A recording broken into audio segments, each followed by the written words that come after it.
गरीब दादी पोती के जादुई गुलाबी बैंगन। पूनम, मेरी बच्ची, उठ देख मैं तेरे लिए क्या लेकर आई हूँ। दादी माँ, आप अभी तक सोई नहीं? मेरी बच्ची भूखी है तो मैं कैसे सो सकती हूँ। ये देख, मैं तेरी मनपसंद सब्जी लाई हूँ। दादी माँ, ये तो बैंगन की सब्जी है। मेरा कब से बैंगन खाने का मन था। इसीलिए तो मैं अपनी प्यारी पोती के लिए बैंगन की सब्जी लेकर आई हूँ। चल अब जल्दी से खा ले, वरना अगर नयनतारा आ गई तो इसे छीन के ले जाएगी। दादी, आप भी खा लो। मुझे पता है आपको भी बैंगन बहुत ज्यादा पसंद है, लेकिन माँ की वजह से आप भी बैंगन नहीं खा पाती हो। इतना कहकर पूनम अपने हाथों से अपनी दादी को बैंगन की सब्जी और रोटी खिलाती है। वहीं शालिनी भी अपनी पोती को खाना खिलाती है। लेकिन तभी वहां गुस्से में नयनतारा आती है। ए बुढ़िया, तुझे कहा था ना कि आज तुम दोनों को खाना नहीं मिलेगा। मेरे कहने के बावजूद भी तू खाना खा रही है और अपनी पोती को भी खिला रही है, वो भी बैंगन की सब्जी। ये बैंगन मैंने अपने लिए रखे थे, तेरी हिम्मत कैसे हुई इन्हें पकाने की? नयनतारा बहू, मैं तो भूखी रह लूंगी, लेकिन ये मासूम बच्ची कैसे अपनी भूख को बर्दाश्त करेगी। भगवान के लिए उसे तो भूखा मत रख। हाँ माँ, हमने सिर्फ एक ही रोटी खाई है। बस करो तुम दोनों। दादी पोती ने मेरी नाक में दम करके रखा है। और तुझसे कितनी बार कहा है कि मैं तेरी कोई माँ नहीं हूँ, समझी? तेरी माँ मर चुकी है। और अगर आइंदा मुझसे बगैर पूछे तुम लोगों ने खाने को हाथ भी लगाया ना, तो मार मार के दोनों की हड्डियां तोड़ दूंगी, समझी? इतना कहकर नयनतारा शालिनी के हाथों से खाने की थाली छीनकर चली जाती है। नयनतारा शालिनी की दूसरी बहू थी। पूनम को जन्म देते हुए पूनम की माँ राधिका की मौत हो गई थी। पूनम को कभी माँ की कमी न सताए, इसलिए शालिनी अपने बेटे अभिनव की दूसरी शादी कर लेती है। लेकिन ये फैसला शालिनी की जिंदगी का सबसे गलत फैसला होता है। ए काम चोरनी, तुझसे मैंने कपड़े धोने को कहा था ना, और तू है कि यहाँ किताबें खोलकर पढ़ाई करने का नाटक कर रही है। माँ, कल मेरा स्कूल में एग्जाम है, इसलिए मैं पढ़ाई कर रही थी। हाँ बहू, कल पूनम बिटिया की स्कूल में परीक्षा है, उसको पढ़ाई करने दे, मैं कपड़े धो दूंगी। अच्छा, 2 घंटे में तो तुझसे जाकर 4 बर्तन धुलते हैं, ना जाने कपड़े धोने में कितने दिन लगाएगी। और तू, मैंने क्या कहा तूने सुना नहीं? उठ और जाकर कपड़े धो। नयनतारा की बात सुन बेचारी पूनम अपनी पढ़ाई छोड़कर आंगन में बैठकर कपड़े धोती है। वहीं बेचारी बूढ़ी शालिनी घर के बाकी के काम करती है। पूनम बिटिया, आजा, तू यहाँ बैठ, मैं जल्दी से तुझे खाना खिला देती हूँ। बड़ी मुश्किल से मैंने तेरे लिए ये बैंगन की सब्जी छुपा कर रखी थी। अगर वो बला आ गई तो ये भी तुझसे छीन लेगी। दादी माँ, आप भी थोड़ा खा लो, सुबह से आपने भी कुछ नहीं खाया है। शालिनी और पूनम जैसे ही निवाला उठाकर खाने लगती हैं, वैसे ही वहां नयनतारा आ जाती है और उन दोनों के हाथ पकड़ लेती है।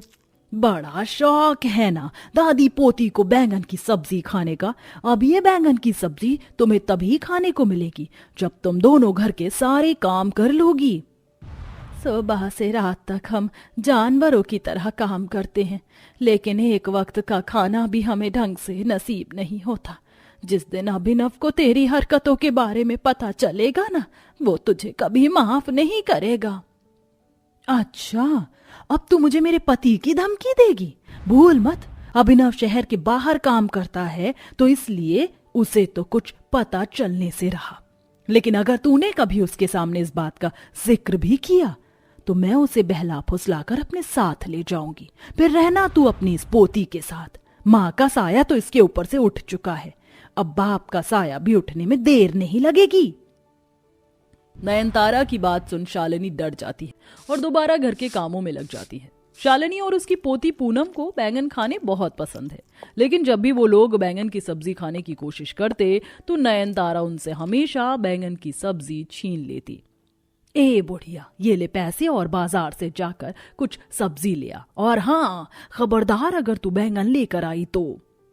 शालिनी सब्जी का थैला उठाती है और बाजार में सब्जी खरीदने चली जाती है कि तभी रास्ते में, बहन जी, भगवान के लिए ये बैंगन ले लीजिए, मेरा पोता बहुत बीमार है, अगर कुछ बैंगन बिक जाएंगे तो मैं उसके लिए दवाई ले आऊंगी।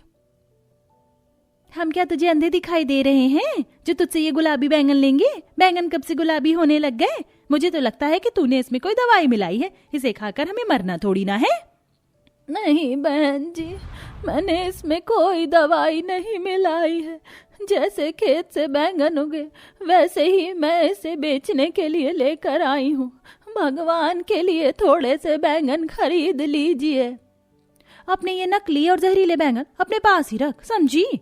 इतना कहकर वह कस्टमर वहां से चली जाती है। उस बूढ़ी औरत को रोता देख शालिनी उसके पास जाती है। क्या हुआ बहन, तुम रो क्यों रही हो? मेरा पोता बहुत बीमार है, मुझे उसके लिए दवाई लेकर आनी है, लेकिन कोई भी मुझसे बैंगन नहीं खरीद रहा है। ये बैंगन भले ही दिखने में गुलाबी है, लेकिन खाने में बहुत ज्यादा स्वादिष्ट हैं। इस बूढ़ी औरत के पोते की बात सुन मुझे पूनम की याद आ गई। अगर मैं इससे ये बैंगन खरीद लूंगी तो इससे इसकी मदद होगी, लेकिन नयनतारा तो मेरा जीना हराम कर देगी। एक काम करती हूँ, बैंगन ले ही लेती हूँ, ज्यादा से ज्यादा 4 गालियां सुन लूंगी, लेकिन कम से कम इसके पोते की तबीयत तो ठीक होगी। ये लीजिए पैसे और ये सारे बैंगन मुझे दे दीजिए। आपका बहुत बहुत धन्यवाद, भगवान आपका भला करे। शालिनी उस बूढ़ी औरत से उसके सारे गुलाबी बैंगन खरीद लेती है और उसे घर ले आती है। नयनतारा जैसे ही उन गुलाबी बैंगनों को देखती है, तू फिर बैंगन उठाकर ले आई? तुझे मैंने बैंगन लाने से मना किया था ना, और ये तू कैसे बैंगन लेकर आई है? गुलाबी रंग के, सारे के सारे पैसे बर्बाद कर दिए। आज ये आने वाले हैं, क्या मैं इन्हें गुलाबी बैंगन की सब्जी खिलाऊंगी? तेरी सजा यही है कि आज तुझे खाना नहीं मिलेगा, और ना ही तेरी पोती को। चल दफा हो मेरी नजरों से। इतना कहकर नयनतारा वहां से चली जाती है। शालिनी वह गुलाबी बैंगनों को किचन में रखकर भूखे पेट जाकर ही अपनी पोती के साथ सो जाती है। नयनतारा, पूनम और माँ कहाँ हैं? क्या उन्होंने खाना खा लिया? हाँ, मैं उन्हें पहले ही खाना दे देती हूँ, वो तो अभी सो रहे होंगे। अभिनव को नयनतारा की असलियत के बारे में जरा भी खबर नहीं थी। इसका फायदा नयनतारा भली भांति उठाती है, लेकिन जैसे ही घड़ी में रात के 12 बजते हैं तो टोकरी में रखे हुए गुलाबी बैंगन एकदम से चमकने लगते हैं, और देखते ही देखते उन सभी गुलाबी बैंगनों के छोटे छोटे हाथ, पैर, आंख और मुंह निकल आते हैं, और वो भी सभी गुलाबी बैंगन चलते हुए सीधा शालिनी और पूनम के कमरे में जाते हैं। दादी माँ, पूनम उठो, देखो हम लोग तुमसे मिलने आए हैं। शालिनी और पूनम जैसे ही उठती हैं तो अपने सामने गुलाबी रंग के बैंगनों को खड़ा और बातें करता देख डर जाती हैं। दादी माँ, ये तो वही गुलाबी बैंगन है जो आप लेकर आई थी, लेकिन ये यहाँ क्या कर रहे हैं? कौन हो तुम? लगता है ये कोई भूत है, हमें कुछ मत करना। दादी माँ, पूनम, आप लोगों को हमसे डरने की कोई जरूरत नहीं है। हम भूत नहीं बल्कि जादुई गुलाबी बैंगन हैं जो आपकी यहाँ मदद करने आए हैं। और देखो, हम आपके लिए खाना भी लेकर आए हैं। आपको बैंगन बहुत पसंद है ना? ये सभी चीज बैंगन की बनी है। शालिनी और पूनम उन जादुई बैंगन की लाई हुई खाने की थाली में से खाना उठाकर खाने लगती हैं कि तभी वहां किसी के आने की आहट सुन सारे गुलाबी बैंगन छुप जाते हैं, और देखते हैं वहां नयनतारा आती है। मैंने तुम दोनों को खाना खाने से मना किया था ना, फिर भी तुम दोनों खाना खा रही हो। नयनतारा जैसे ही शालिनी और पूनम से खाने की प्लेट छीनने लगती है कि तभी वहां सारे जादुई गुलाबी बैंगन आ जाते हैं और डंडे से नयनतारा को मारने लगते हैं।